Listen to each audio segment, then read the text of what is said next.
اپنا ملک چلانا ہوتا ہے، علاقے کی نگرانی کرنی ہوتی ہے، فرمایا یہ بھی اپنی جگہ اہم ہے، لیکن فرمایا ان سب سے اہم میرے نزدیک نماز ہے۔ فرمایا تم نماز کا اہتمام کرو گے، نماز سے غافل نہیں ہوگے کہ میں فلاں کام میں مصروف تھا، میں لوگوں کے اپنی رعایا کے کام میں مصروف تھا اور مجھ سے نماز رہ گئی۔ فرمایا نہیں، فرمایا سب سے بنیادی طور پر تمہارا جو فریضہ ہے وہ نماز کا ہے۔ دوسری طرف ہم نبی کریم صلی اللہ علیہ وسلم کو دیکھتے ہیں کہ نبی کریم صلی اللہ علیہ وسلم مصلی پر کھڑے ہیں نماز پڑھانے کے لیے، مصلی امامت پر، پیچھے مؤذن نے، اقامت کہنے والے نے نماز کی اقامت کہہ دی۔ حضور نے فرمایا، اپنا رخ کیا نمازیوں کی طرف، فرمایا تمہیں معلوم ہے کہ اس وقت میں کیا سوچ رہا ہوں، میرے دل میں، میرے ذہن میں کیا خیالات آ رہے ہیں؟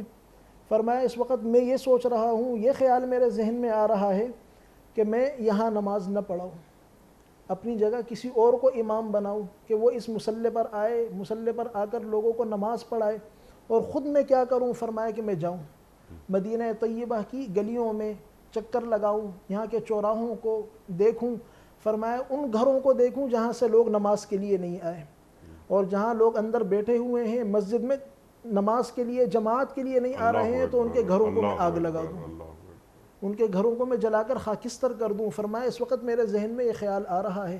نبی کریم صلی اللہ علیہ وسلم تمام کائنات کے، تمام مسلمانوں کے، تمام عالم کے سربراہ ہیں۔ حضور کے دل میں یہ خیال آیا کہ میں ان کے گھروں کو آگ لگا دوں، لیکن آپ نے کوئی ایسا عملی اقدام اٹھایا نہیں۔ اہمیت کے حوالے سے رویہ نماز کے ساتھ کیا ہے اور اہل خانہ کے ساتھ کیا ہے؟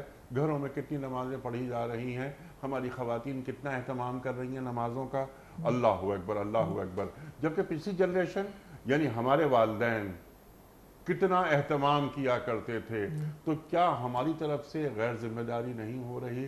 ہم وہ جو ورثہ تھا، وہ اس ورثے کی نگہبانی نہیں کر سکے۔ اپنے گھروں میں وہ ماحول پیدا کرنا چاہیے جو دین کا تقاضا ہے۔ مفتی صاحب آپ ارشاد فرما دیجیے اب یہاں جو اللہ تعالیٰ فرما رہا ہے فوراً اسی آیت میں، آیت ایک ہی ہے، ہم تم سے کوئی رزق نہیں چاہتے، ہم ہی تمہیں رزق دے رہے ہیں۔ پچھلی بات سے اس بات کے درمیان کیا ربط ہے؟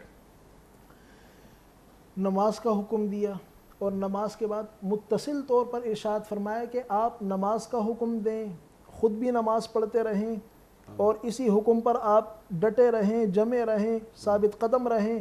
فرمایا لا نسألک رزقا، ہم آپ سے رزق طلب نہیں کرتے۔ جس طرح ایک آقا، ایک مالک اپنے نوکر سے، اپنے غلام سے خراج، تاوان اس سے طلب کرتا ہے کہ تم محنت کرو، کام کاج کرو اور مجھے تم جو ہے لا کر جو ہے حصہ پہنچاؤ، اتنا۔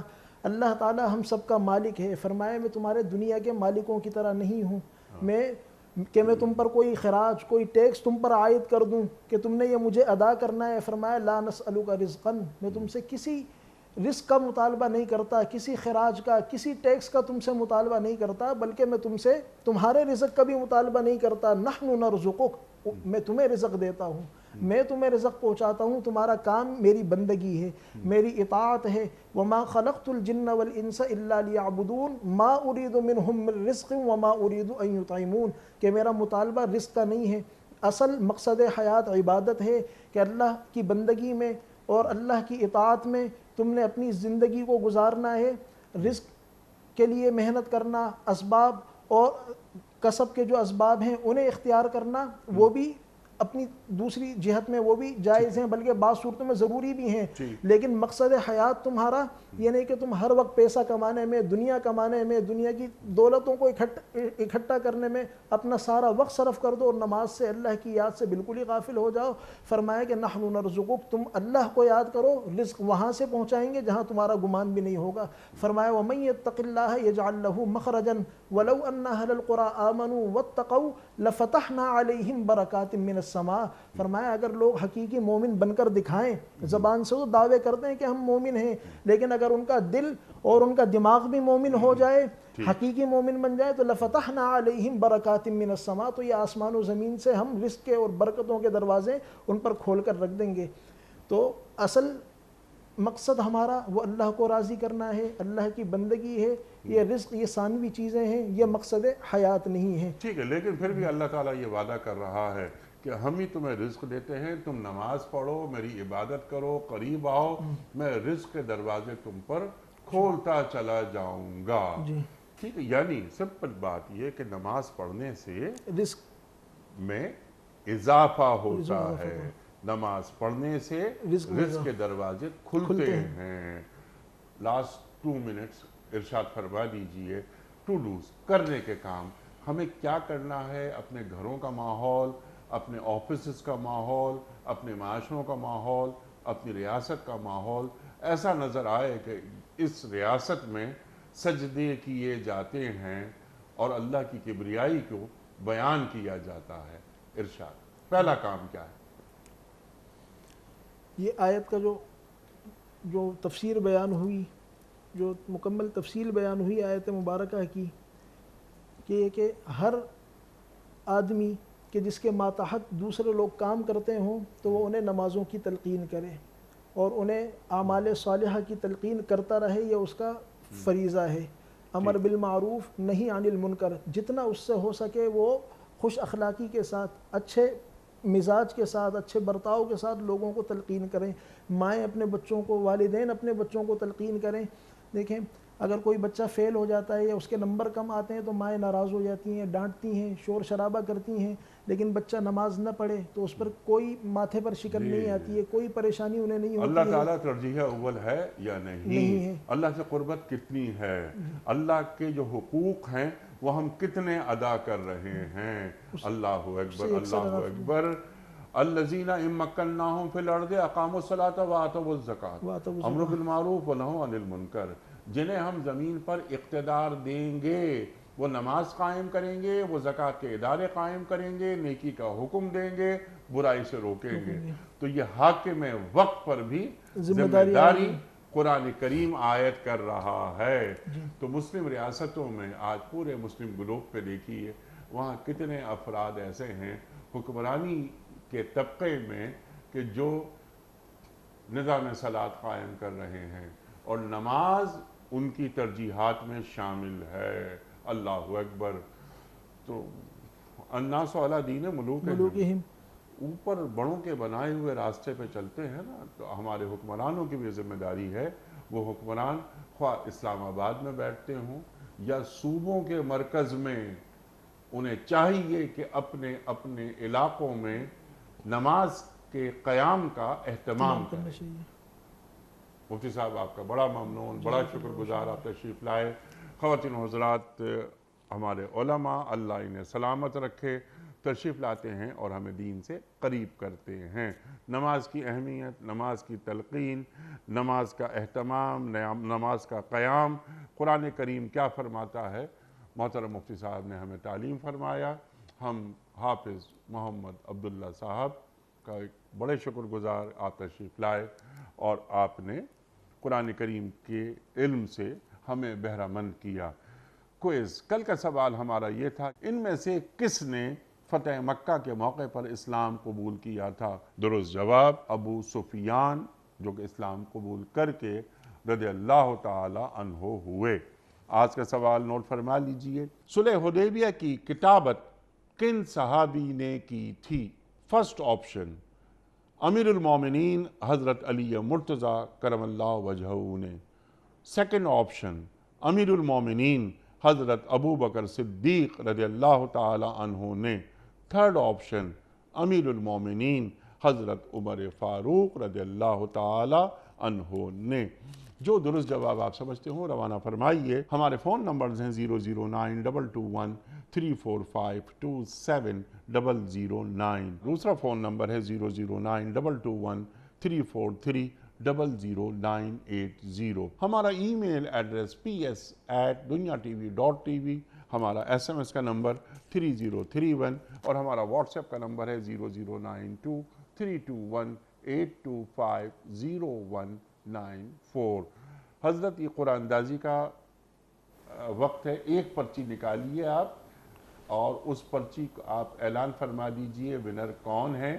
یہ ایک چھوٹا سا سلسلہ ہوتا ہے دینی معلومات کے فروغ کے لیے۔ آج کے ونر کون ہیں؟ محمد رشید خان، کہاں سے؟ یہ کینیڈا سے ہیں۔ یہ کینیڈا سے محمد رشید خان صاحب کینیڈا سے آپ کی خدمت میں دنیا ٹی وی کی جانب سے دینی کتب پر مشتمل گفٹ ہیمپر آپ کے گھر بذریعہ کوریئر روانہ کیا جا رہا ہے۔ آپ کو بہت بہت مبارک ہو۔ پیام صبح کا اختتام ہوتا ہے روزانہ ایک قول پر، اور وہ قول ہوتا ہے صاحب نہج البلاغہ امیر المومنین حضرت علی مرتضیٰ کرم اللہ وجہہ کا۔ آپ فرماتے ہیں نعمتوں کے وقت شکر کو بھول نہ جاؤ، نعمتوں کے وقت شکر کو بھول نہ جاؤ۔ سبحان اللہ سبحان اللہ۔ اپنے میزبان انیق احمد کو کل تک کے لیے اجازت دیجیے۔ خدا حافظ۔